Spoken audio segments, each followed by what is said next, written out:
तो बच्चों अभी अभी हमने इंटीग्रेशन बाय पार्ट्स का एप्लीकेशन देखा बहुत सारे क्वेश्चंस के थ्रू।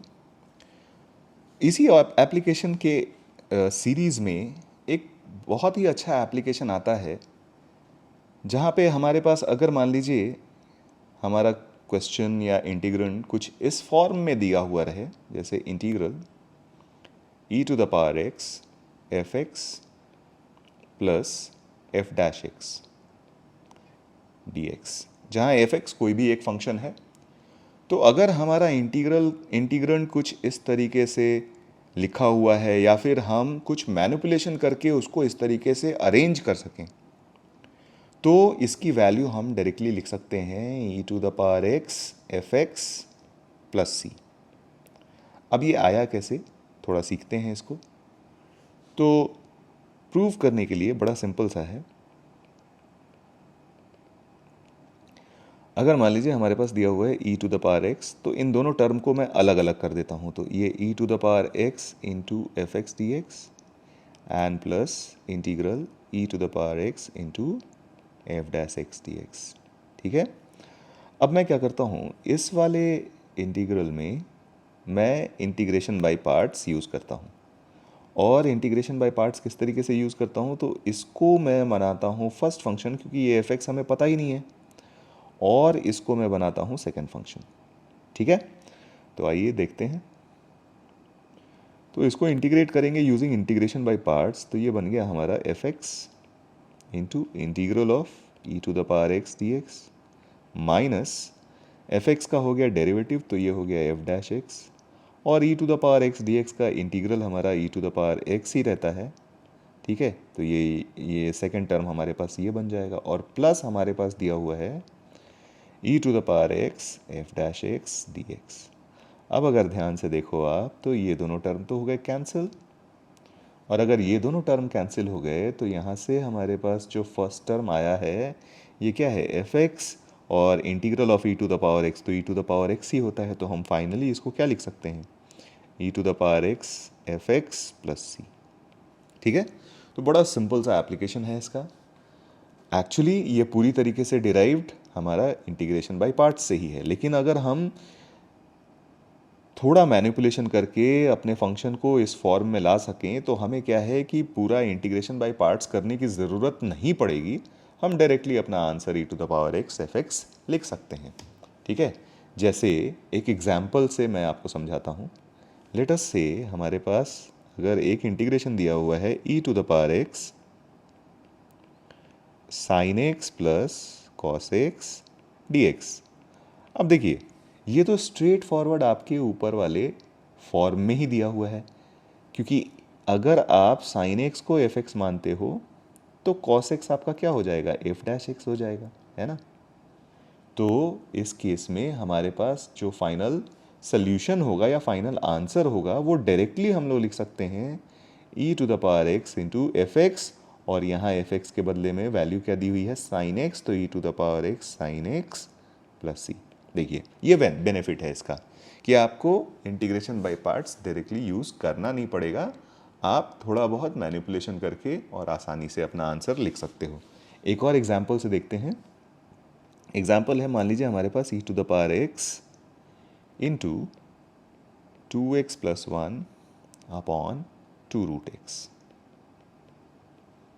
ठीक है, डी एक्स। अब देखिए यहाँ पे क्या है, यहाँ डायरेक्टली आपको उस तरीके से F x plus f dash x के फॉर्म में नहीं लिखा हुआ है। तो ऐसे केस में हम लोग क्या करेंगे कि इसको थोड़ा मॉडिफाई करेंगे, थोड़ा मैनिपुलेट करेंगे सच दैट ये F x plus f dash x के फॉर्म में बन जाए। ठीक है। अगर बन जाता है तो हमारे लिए आसानी हो जाएगी, क्योंकि हमें आंसर लिखने में कोई परेशानी नहीं होगी, हम डायरेक्टली एक स्टेप में आंसर लिख पाएंगे। तो देखिए इसको थोड़ा सा रीअरेंज करता हूँ मैं, और इसको इस तरीके से लिखता हूँ ई टू द पावर एक्स, ये दोनों टर्म को मैं अलग अलग कर देता हूँ, यानी two x upon two root x and plus one upon two root x, है ना, डी एक्स। थोड़ा सिंप्लीफाई कर लेते हैं इसको, तो ये बन जाएगा integral e to the power x, two x upon two root x आपके पास रूट एक्स बन गया, और ये बन जाएगा one upon two root x, है ना, डी एक्स। अब देखिए बड़ा सिंपल सा, एक्सप्रेशन अब बन गया ये हमारा, क्योंकि अगर आप इसको एफ एक्स लोगे तो ये आपका क्या लिखा हुआ है, एफ डैश एक्स लिखा हुआ है। ठीक है, तो हमारे पास एफ एक्स भी आ गया, एफ डैश एक्स भी आ गया, और हमारा इंटीग्रेंड जो है वो e to the power x f x plus f dash x के फॉर्म में हमें मिल गया। तो हम डायरेक्ट आंसर क्या लिख सकते हैं, फाइनल आंसर हमारा हो जाएगा e to the power x into f x, और इस केस में हमारे पास एफ एक्स है रूट एक्स। तो चलिए रूट एक्स को मैं फ्रंट में लिख लेता हूँ, तो हमारा फाइनल आंसर हो जाएगा root x e to the power x plus c. ठीक है, एक और एग्जाम्पल करते हैं, उससे और भी ज़्यादा हमें कॉन्फिडेंस मिलेगा इन क्वेश्चंस को करने का। नेक्स्ट एग्जाम्पल है हमारे पास integral x e to the power x upon 1 plus x square, है ना, 1 plus x whole squared, 1 plus x whole squared dx। अभी देखिए यहाँ पे भी क्या है हमारे पास, यहाँ पे भी ये डायरेक्टली उस फॉर्म में e to the power x f x plus f dash x के फॉर्म में नहीं लिखा हुआ है। तो हमें क्या करना पड़ेगा, इसको थोड़ा बहुत मैनिपुलेट कुछ इस तरीके से करना पड़ेगा सच दैट ये उस फॉर्म में कन्वर्ट हो जाए। तो आइए देखते हैं क्या कन्वर्ट कर पाते हैं। तो इसको अपन लिखते हैं e to the power x, इसको तो पहले अलग ही लिख लीजिए, और यहाँ पे ब्रैकेट में हमारे पास लिखा हुआ है x upon 1 plus x whole square dx। अब मैं न्यूमरेटर में क्या करता हूँ, एक 1 ऐड और सब्ट्रैक्ट कर देता हूँ, यानी x प्लस 1 और माइनस 1, और अपॉन हमारे पास है x प्लस 1 या फिर 1 प्लस एक्स, आप लिख लीजिए 1 plus x whole square dx। अब हम टर्म को अलग अलग करेंगे तो ये बन जाएगा e to the power x, ये बन गया हमारा x plus 1 upon 1 plus x whole square minus 1 upon 1 plus x whole square, है ना, dx। फाइनल सिंप्लीफिकेशन के बाद ये एक्सप्रेशन बन गया e to the power x 1 upon 1 plus x minus 1 upon 1 plus x whole squared. अब I think आपको ये चीज़ें काफ़ी साफ साफ नज़र आ रही होंगी कि अगर हमने इसको एफ एक्स माना तो ये हमारा एफ डैश एक्स लिखा हुआ है ना। तो e to the power x f x plus f dash x का फॉर्म बन गया, where f x is 1 upon 1 plus x. तो इस क्वेश्चन का जो हमारा फाइनल आंसर हो जाएगा वो बहुत आसानी से हम लिख सकते हैं e to the power x into 1 upon 1 plus x, यानी e to the power x upon 1 plus x लिखिए, एक्स प्लस 1 लिखिए, एक ही बात है, प्लस c, ये आपका फाइनल आंसर हो गया।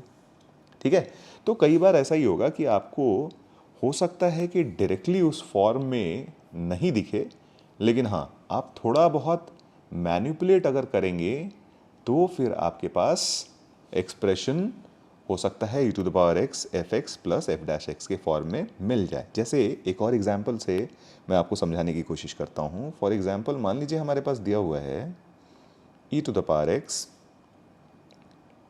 X square plus 1 upon x plus 1 whole square, ठीक है, dx।